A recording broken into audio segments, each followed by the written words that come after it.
Era viernes. Solo me tomé una. Bueno, más. Ya había manejado así. Total, no pasa nada. Hasta que pasa.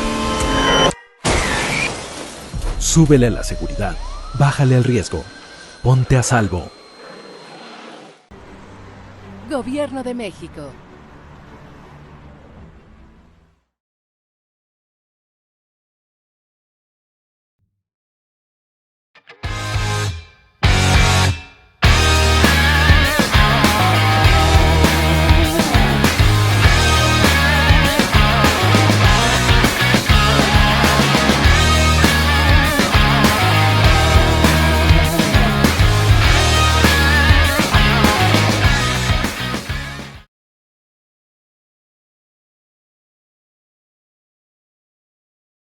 Hola, soy Darío Flota Ocampo, secretario de Fomento Turístico de Yucatán.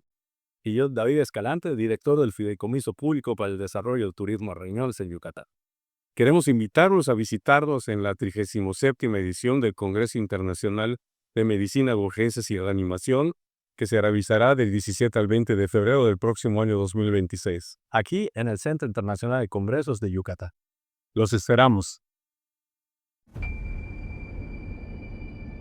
Yucatán y sus sublimes fuentes de agua, sagrado elemento de los mayas de ayer y de hoy y de siempre. Yucatán y sus pueblos tan parecidos, pero no iguales. Cada aroma, cada sabor y cada color se perciben de manera singular. Yucatán y nuestra calidad humana en cada rincón del estado. Yucatán y sus sitios arqueológicos, centinelas del tiempo y testigos de la grandeza de la civilización maya. Yucatán y sus verdes brillantes de la selva baja y de su planicie, de sus amarillos deslumbrantes de los atardeceres de su costa y sus noches mágicas y estrelladas. Yucatán y Mérida, la ciudad blanca, su capital, que es multidiversa, que nunca ha dejado de ser cosmopolita y que en cada calle se amalgama pasado, presente y futuro. Yucatán, la tierra del Mayab, la de los escogidos, la tierra donde sonreímos y nos damos todo por los demás. En esta tierra expresamos nuestra empatía con un saludo sagrado, Inlaquech, que significa yo soy otro tú, al que se contesta Halaken, que significa tú eres otro yo. Manifestando así la conexión que existe entre cada uno de nosotros.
Hagamos que las cosas sucedan en la Sociedad Colimense de Medicina de Emergencias, capítulo Colima. Hagamos que las cosas sucedan en el capítulo Nayarit. Hagamos que las cosas sucedan en la Sociedad Mexicana de Medicina de Emergencias.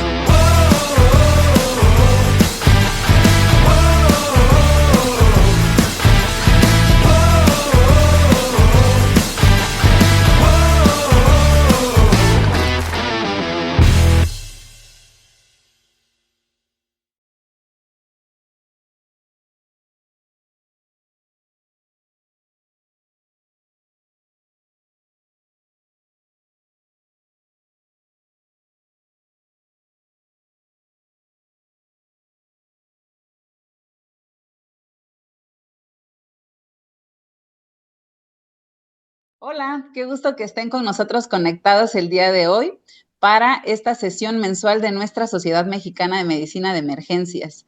Es un gusto para mí poder coordinar esta sesión. Yo soy la doctora Mariana García, especialista en urgencias, y bueno, agradecerles a ustedes que sean personas tan comprometidas e interesadas en continuar capacitándose y actualizándose en temas que impactan la vida. Hoy vamos a abordar un tema fundamental en la práctica de urgencias y cardiología: la selección adecuada de la terapia para el paciente con infarto agudo al miocardio con elevación del segmento ST. Este es un proceso en el cual cada minuto cuenta y donde nuestras decisiones pueden cambiar totalmente el pronóstico, el desenlace clínico de nuestros pacientes. Para guiarnos en este tema, contamos con un ponente de lujo, el doctor Diego Araiza. Él es cardiólogo con amplia experiencia clínica, investigador y docente, reconocido por su trabajo en enfermedad coronaria y atención integral al paciente crítico. Le agradecemos, doctor, profundamente su disposición para compartirnos su experiencia y su tiempo. Así que sin más preámbulo, vamos a invitarlos a abrir su mente, la cámara y el corazón en esta sesión que estoy segura nos va a dejar muchísimo aprendizaje para nuestra práctica diaria. Bienvenido, doctor Araiza. Es un honor tenerlo con nosotros. Doctora Mariana, gracias a usted y gracias a la Sociedad de Medicina de Emergencias porque se han convertido más allá, no solamente en amigos, sino además en aliados, no solamente de un servidor, sino de la unidad coronaria del Instituto Nacional de Cardiología y de nuestra iniciativa anual de educación en cuidados críticos cardiovasculares, que es Congreso C3. Y precisamente hoy, durante estos breves minutos, me gustaría hablar con ustedes de un tema que me gusta y que es mi interés profesional en cuanto a investigación, que es la formación y la selección adecuada de terapias de reperfusión en pacientes que sufren de un infarto al miocardio. Y a ese respecto tenemos mucho que decir, ya que nuestro país, desafortunadamente, en muchas ocasiones carece de las condiciones adecuadas para garantizar que se obtenga una terapia de reperfusión en tiempo.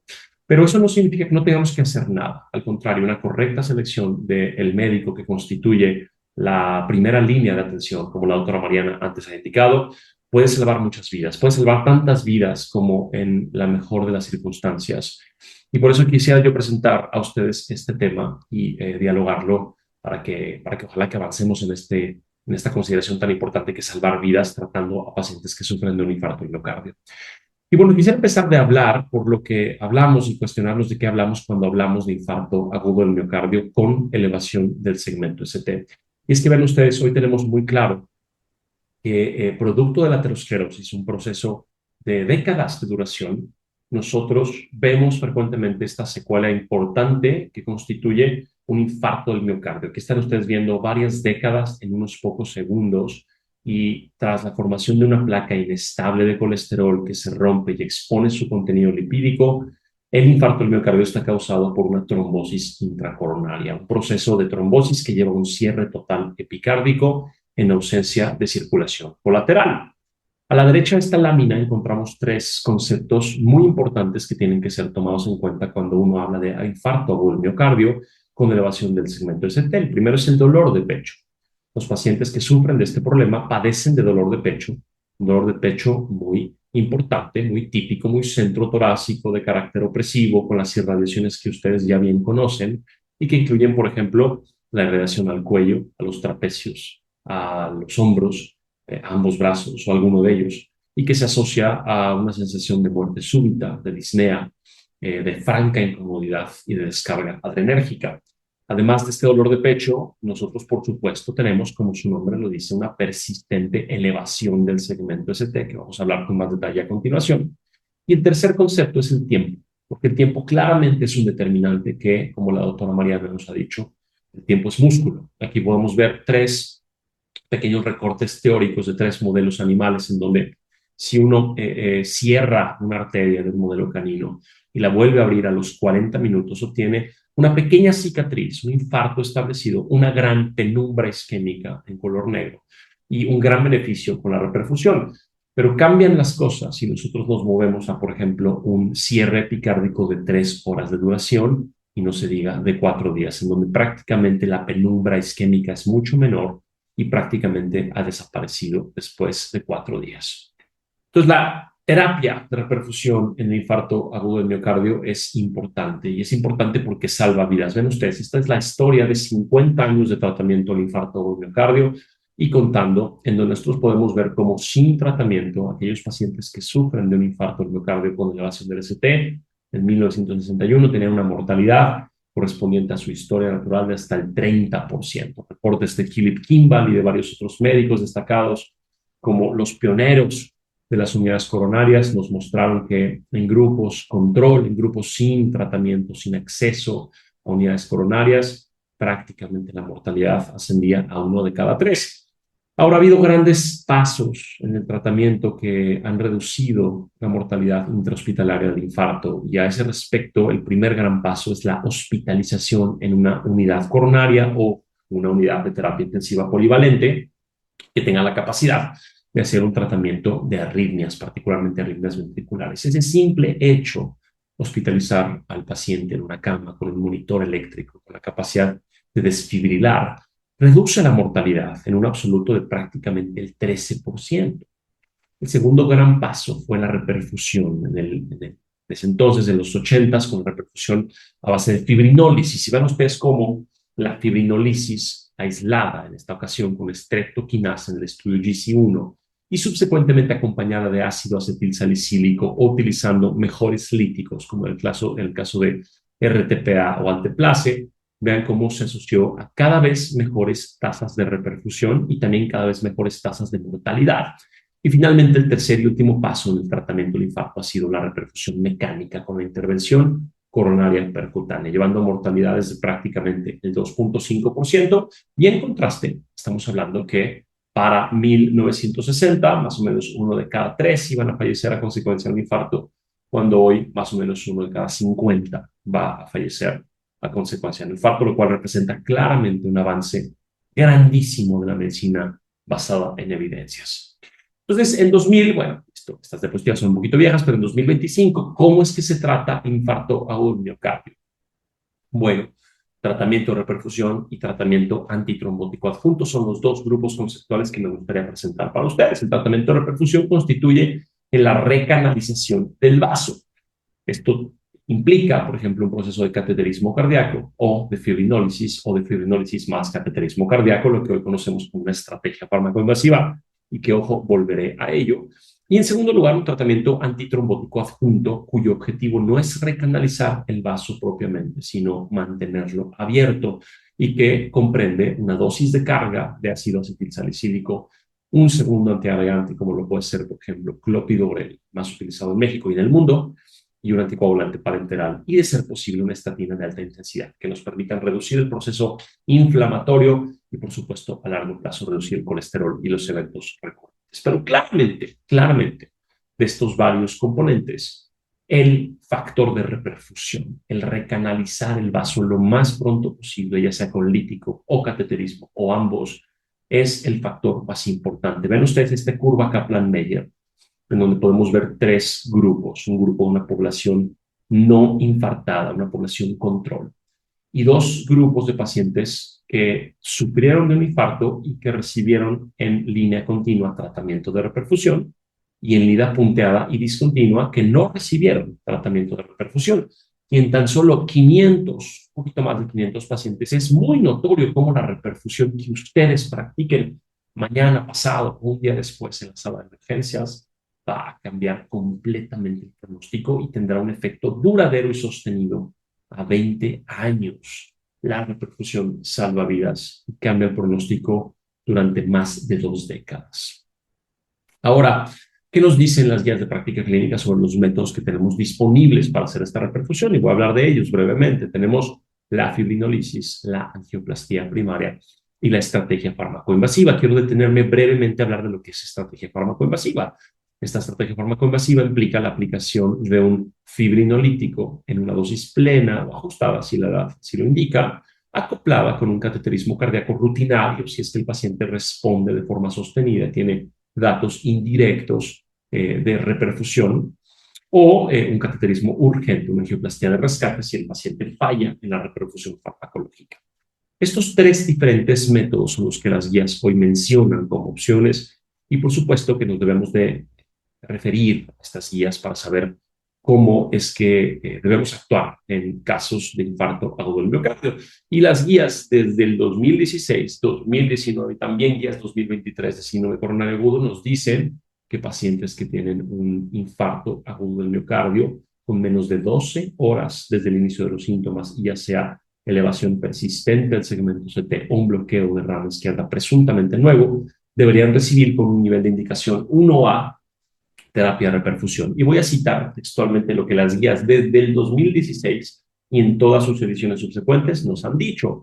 Y las guías nos dicen la angioplastia primaria es el método preferido de reperfusión, siempre y cuando se pueda realizar de forma rápida por un equipo experimentado y sin importar o no si el paciente se presenta en un hospital con un laboratorio de hemodinámica. Voy a pedirles a todos los que están hoy conectados, ya sea por redes sociales, en YouTube, en el sitio web de la sociedad, que nos dejen un comentario en quiénes ustedes hoy en México, en 2025, en noviembre de 2025, a pesar de que esto tiene casi 10 años, tienen acceso a una angioplastia primaria 24/7. Me gustaría mucho que ustedes lo pongan por aquí por el chat y vamos a tomarlo en cuenta al final de esta sesión.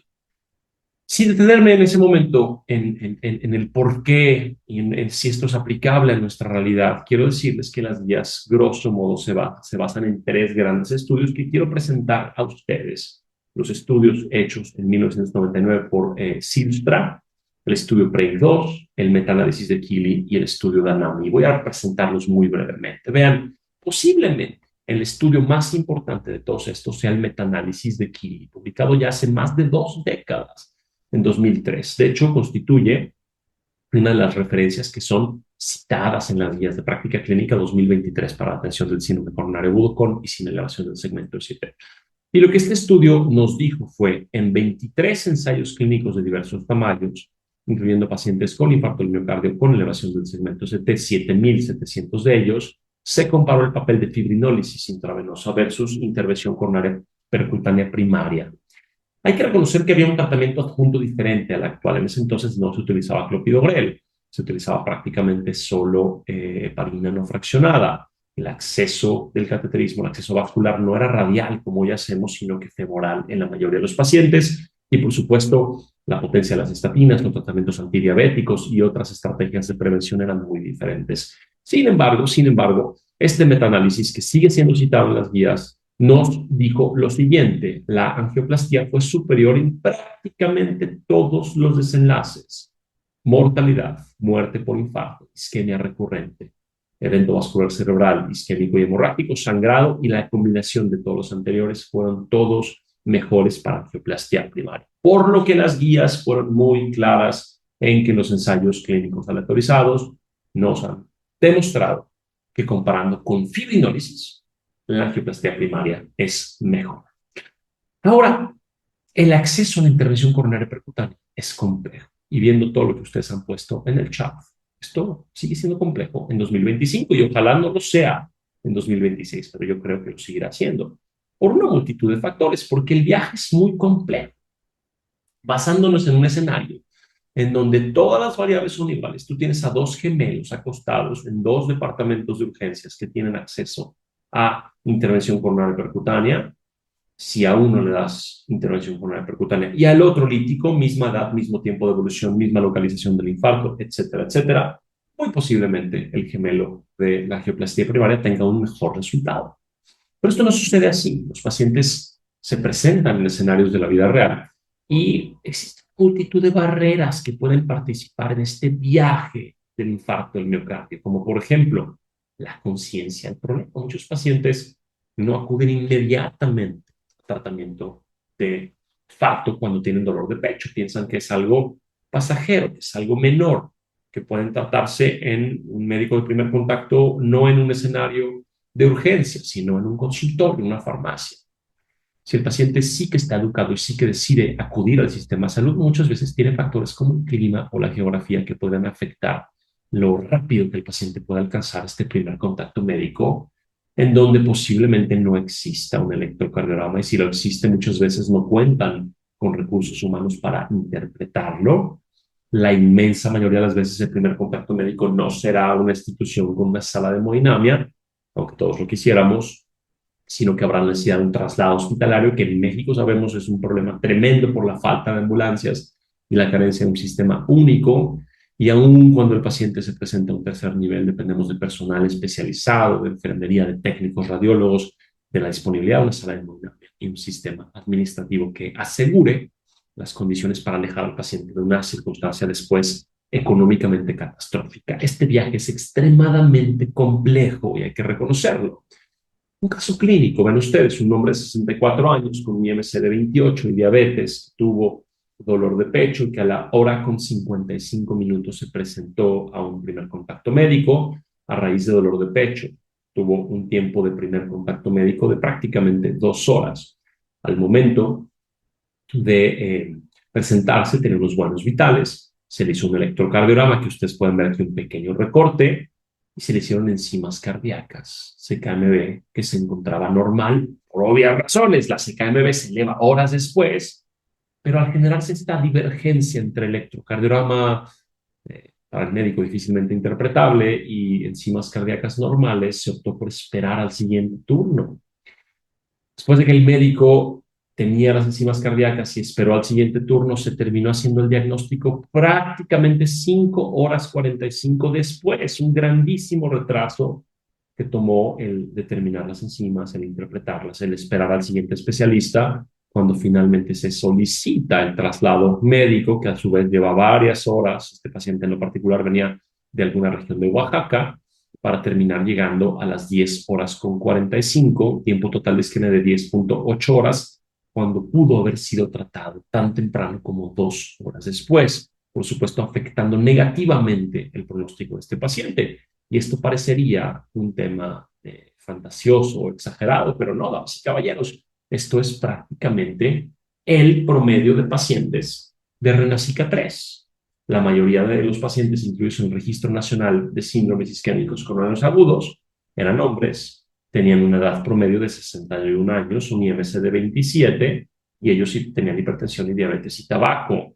Y además, los tiempos que yo les presenté son los tiempos que hemos documentado en nuestros trabajos. Ven ustedes en este estudio que publicamos hace ya algunos años, nosotros demostramos que el tiempo promedio de isquemia, vean ustedes, no era al primer contacto médico, pero no era tan mal, justo el tiempo de nuestro paciente, más o menos 138 minutos, no tan mal, al menos no cuando lo comparamos con registros, por ejemplo, de China o de Reino Unido, o incluso mejor que India.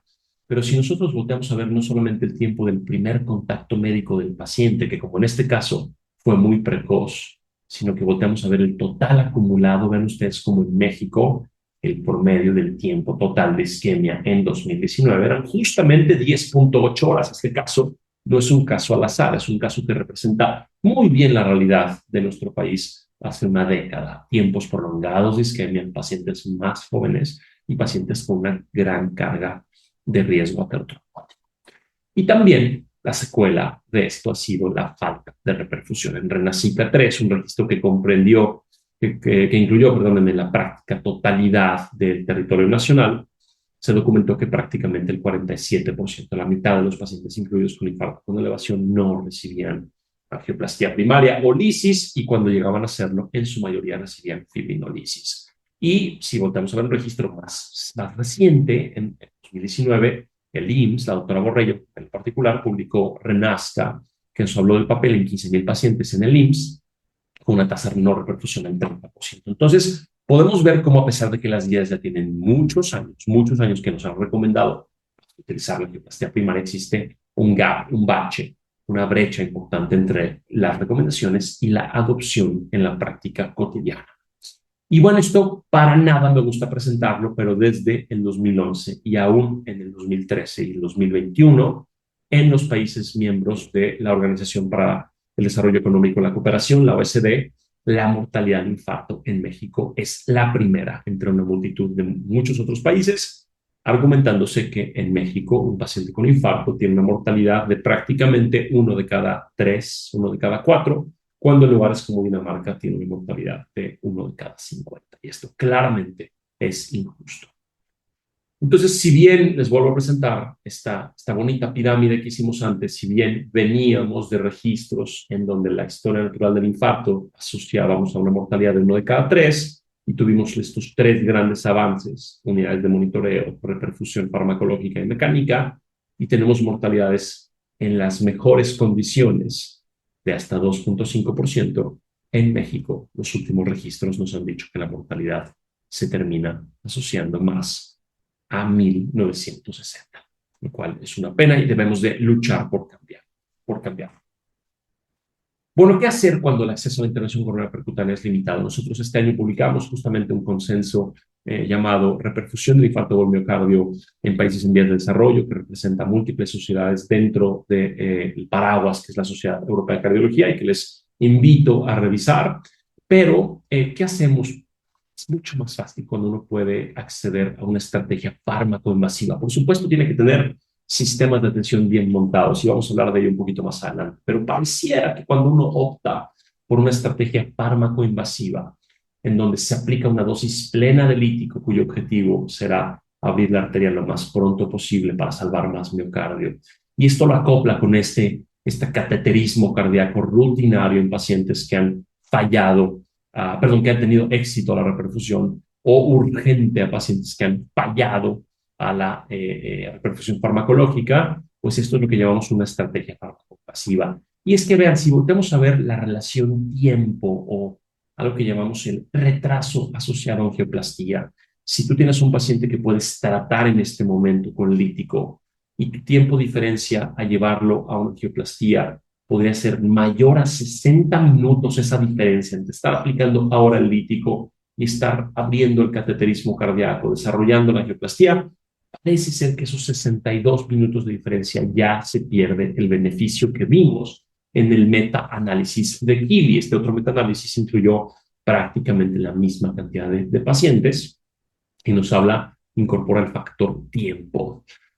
Ahora, ¿tenemos evidencia de ensayos clínicos aleatorizados? Sí, tenemos esto que se llama STREAM, también tenemos la continuación STREAM 2. En STREAM nosotros demostramos, o los investigadores demostraron que en pacientes de una gran región geográfica de Canadá, en donde el problema no es tanto la falta de acceso, sino las grandes distancias, el aplicar una estrategia fármaco-invasiva fue tan bueno como hacer un traslado para angioplastía primaria. Ven ustedes, en 1.800 pacientes con infarto se comparó el papel de intervención coronaria percutánea primaria, transferencia, traslado interhospitalario de intervención coronaria percutánea versus una estrategia fármaco-invasiva.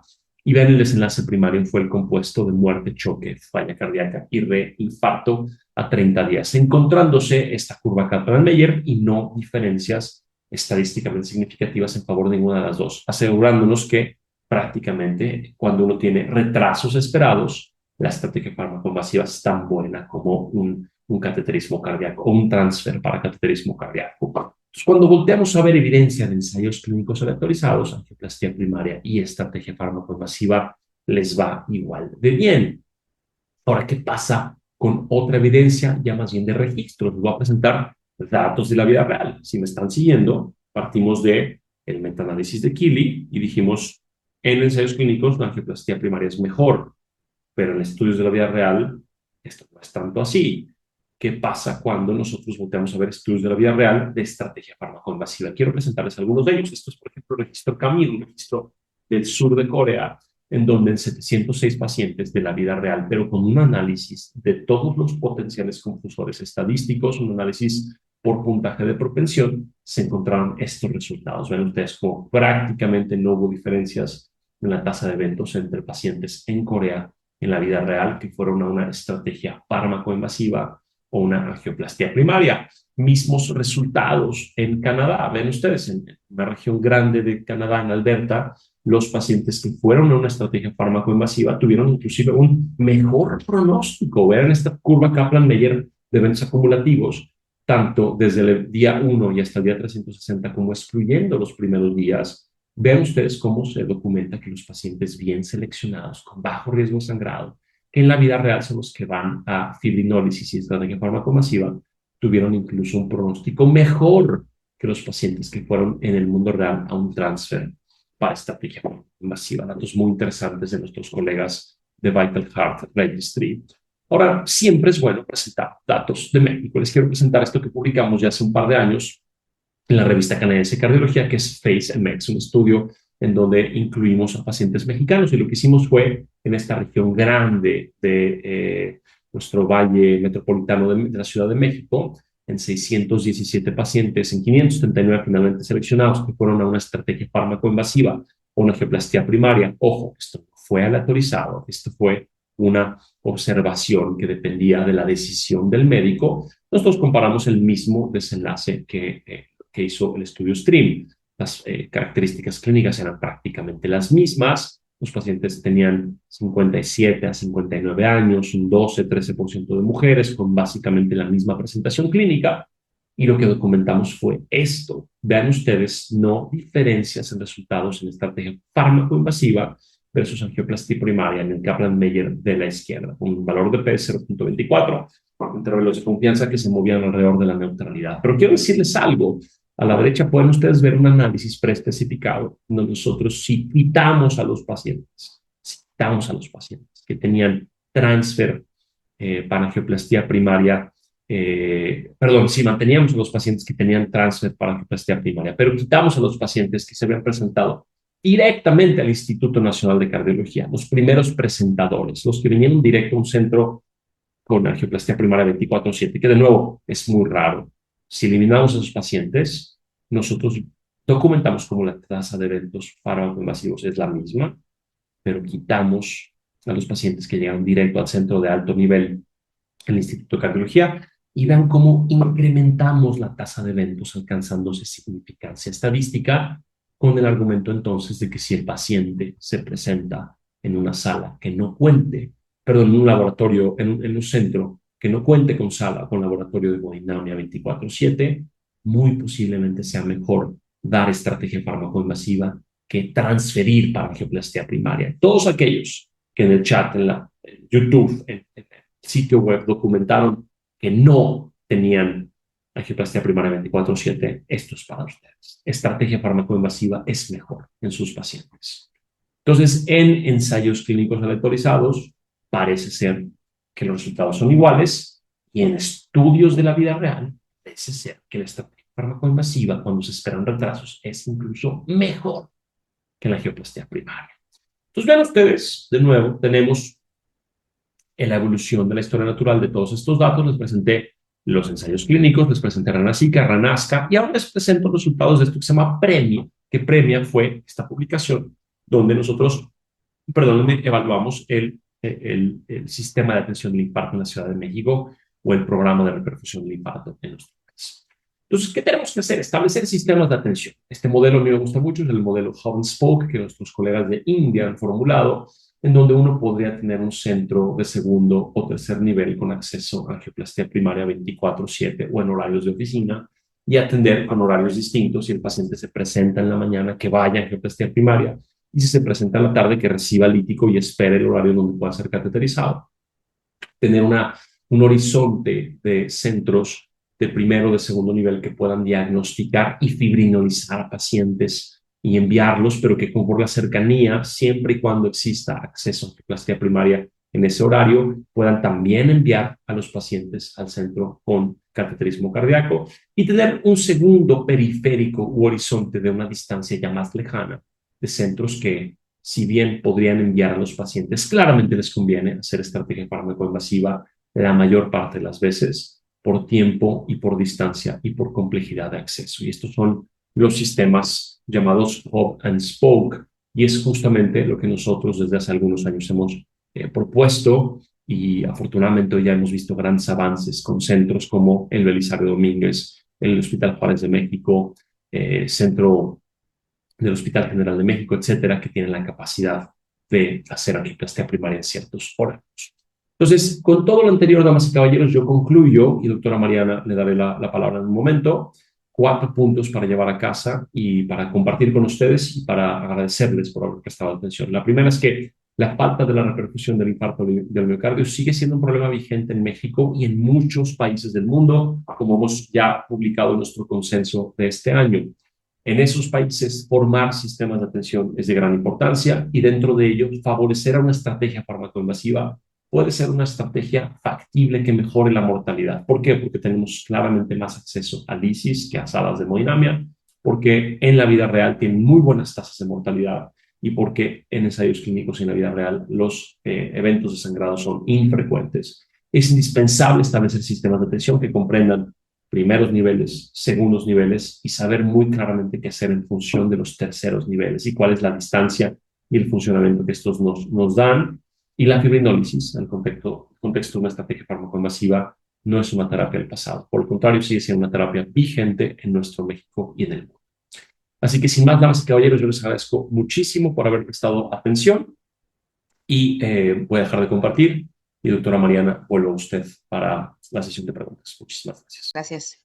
Gracias, doctor, por esta plática tan interesante con mucha estadística, mucha evidencia. Y bueno, por aquí hay una pregunta que creo que ya la respondió, pero para reafirmar.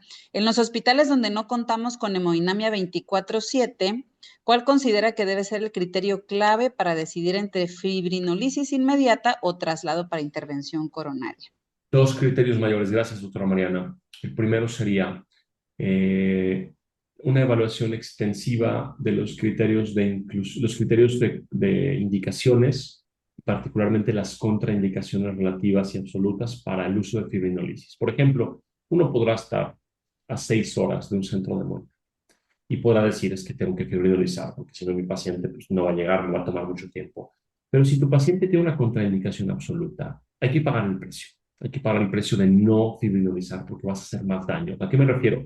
Una neoplasia intracraneal, una cirugía mayor en los últimos días, una punción en un sitio no compresible, una diátesis hemorrágica, un sangrado activo. Cuidado, cuidado, porque lo hemos visto. Me ha tocado ver, por ejemplo, pacientes que en la planeación de la lisis se dan piquetes en el cuello para un acceso central. Tenemos por ahí alguna hemorragia que en un sitio difícil de comprimir, lítico a través del catéter, un hematoma gigante que desplaza la tráquea, que muchas veces es más problemático que el mismo infarto. Entonces, uno sería un repaso muy consciente de contraindicaciones absolutas y relativas para el uso del lítico. Y el segundo, el tiempo de retraso estimado angioplastía. Si tu paciente le va a tomar más de 120 minutos, como hoy las guías nos dicen, más de 120 minutos en que le estén abriendo la guía en la coronaria, que le estén pasando la guía y abriendo la arteria en la coronaria en una sala de hemodinamia, entonces deberías tener un mejor umbral para utilizar líticos. Esas son las dos consideraciones que nosotros hacemos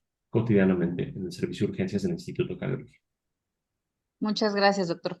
¿Qué tan seguro es fibrinolizar a un paciente mayor de 75 años? ¿Debe seguirse el mismo protocolo o hay ajustes importantes? Muchísimas gracias. Muy importante la pregunta porque en el estudio STREAM que presenté para ustedes, cuando se corrió, la dosis era 0.5 miligramos de tenecteplase por kilogramo de peso para todos.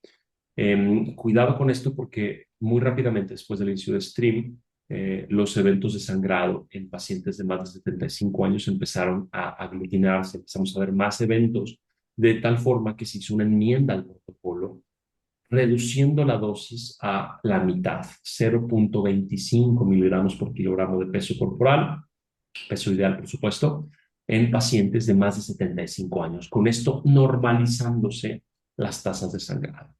Más recientemente, en 2021, se condujo el estudio STREAM-2, que en pacientes de más de 60 años evaluó este papel. Y si bien todavía no ha visto una aprobación por autoridades regulatorias en México, ya algunos incluso optamos por utilizar 0.25 en pacientes de 65, 60, 75, 70 años, en donde pensamos que podría, por su peso, por su condición, por su fragilidad, haber un ligero o importante mayor riesgo de sangrado. Eso sin sacrificar eficacia. Es tan bueno para abrir la arteria como 0.5.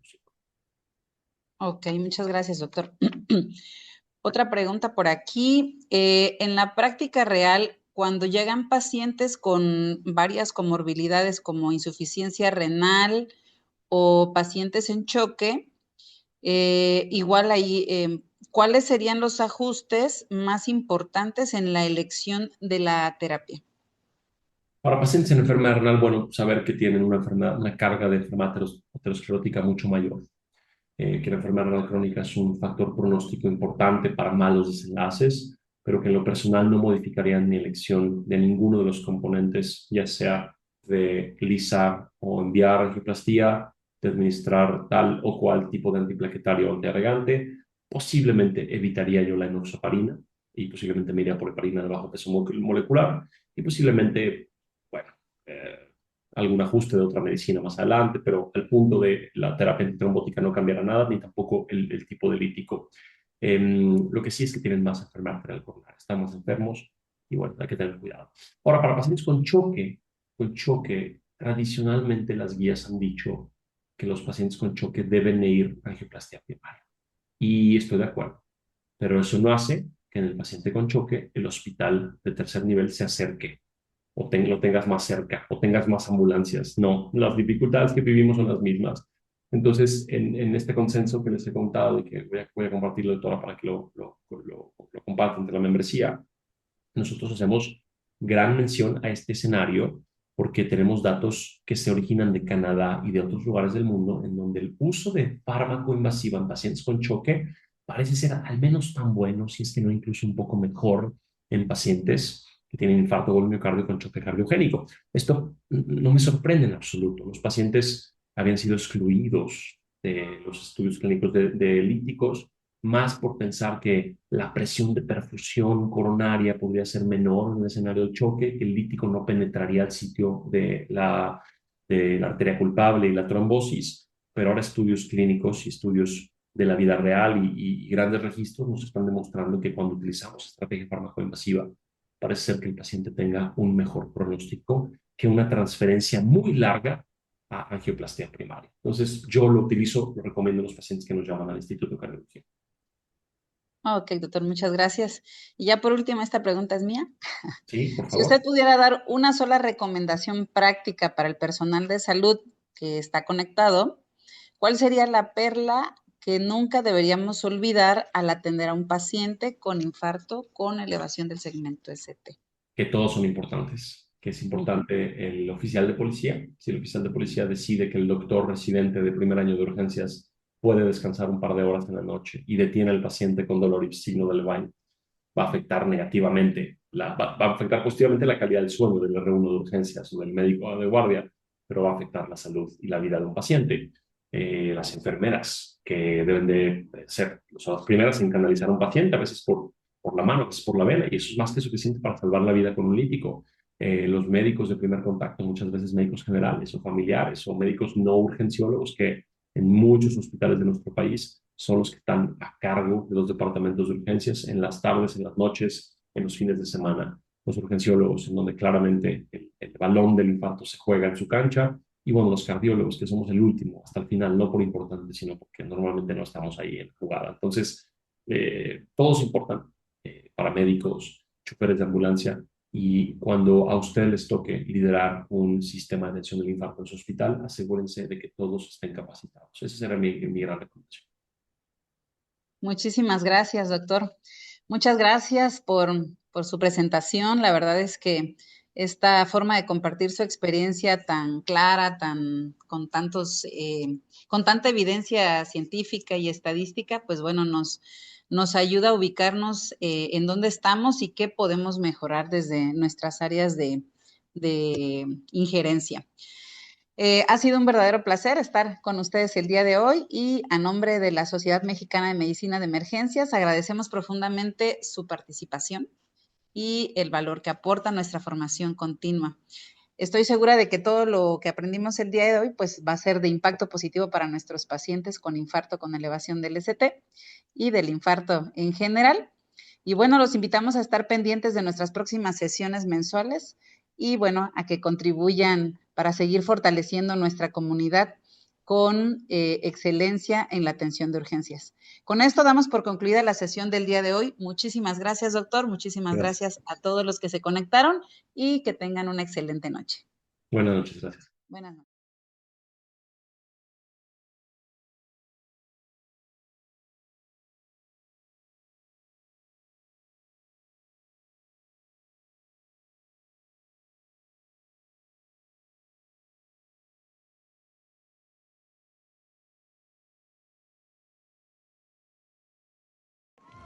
Era viernes. Solo me tomé una. Bueno, más.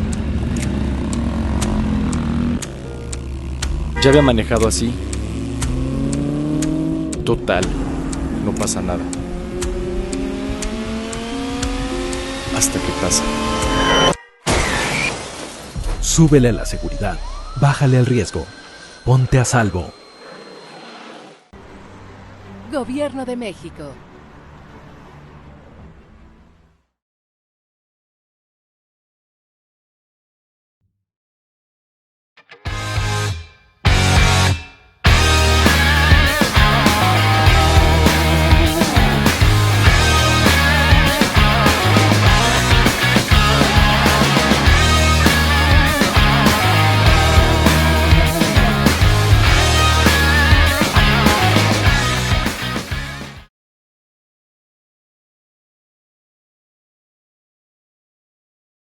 Hola, soy Darío Flota Ocampo, secretario de Fomento Turístico de Yucatán, y yo, David Escalante, director del Fideicomiso Público para el Desarrollo del Turismo Reñoles en Yucatán. Queremos invitarlos a visitarnos en la 37ª edición del Congreso Internacional de Medicina de Urgencias y Reanimación, que se realizará del 17 al 20 de febrero del próximo año 2026, aquí en el Centro Internacional de Congresos de Yucatán. Los esperamos. Yucatán y sus sublimes fuentes de agua, sagrado elemento de los mayas de ayer y de hoy y de siempre. Yucatán y sus pueblos tan parecidos, pero no iguales. Cada aroma, cada sabor y cada color se perciben de manera singular. Yucatán y nuestra calidad humana en cada rincón del estado. Yucatán y sus sitios arqueológicos, centinelas del tiempo y testigos de la grandeza de la civilización maya. Yucatán y sus verdes brillantes de la selva baja y de su planicie, de sus amarillos deslumbrantes de los atardeceres de su costa, y sus noches mágicas y estrelladas. Yucatán y Mérida, la ciudad blanca, su capital, que es multidiversa, que nunca ha dejado de ser cosmopolita y que en cada calle se amalgama pasado, presente y futuro. Yucatán, la tierra del Mayab, la de los escogidos, la tierra donde sonreímos y nos damos todo por los demás. En esta tierra expresamos nuestra empatía con un saludo sagrado, Inlaquech, que significa yo soy otro tú, al que se contesta Halaken, que significa tú eres otro yo. Manifestando así la conexión que existe entre cada uno de nosotros.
Que las cosas sucedan en la Sociedad Colimense de Medicina de Emergencias, capítulo Colima.